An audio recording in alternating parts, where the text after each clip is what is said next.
සුදු අර ඇන්ටි රටේ ඉඳන් ඇවිල්ලානේ. නැන්ටිද? අර රට හිටිය ඇන්ටි අපේ. මොයි?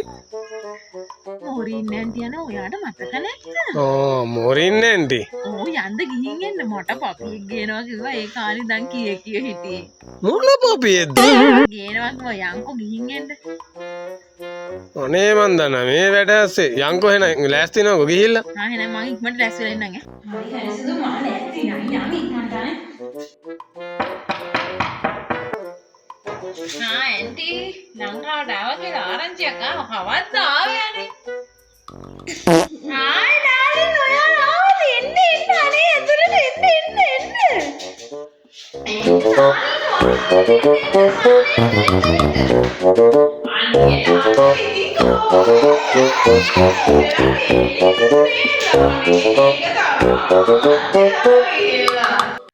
ඉතින් ඇන්ටි කොහමද? ඇන්ටි නම් වෙනස් වෙනවා ගොඩක් වෙනස් වෙනානේ. බලන්න ගොඩාරිය වෙච්ච දේ නේද? මං එන්ටර්නල් ඉඳගෙන ඔක්කොම ගානවලට ගහගෙන ගියානේ. මං එයාට කොන්න බලන්න යනවා. මම ඉන්නකෝ ඈ.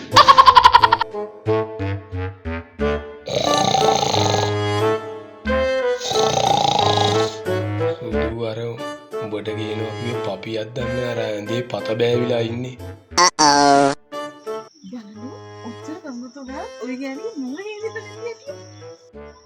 සුදු අර ඇඳේ වල පපියෙක් දෙනවා මොකද පපියෙක් IPක්වත් දුන්නේ නැහනේ. ඒක නෙවෙයි ගෑණි ඒ දවස්වල ඉඳන් මට හිටියා පපියෙක් ගෙනවා කියලා. පපියෙක් බොරු කියන්නේ තනිකර. වැඩක් කරගන්නත් බෑ උදේ ඉඳලා.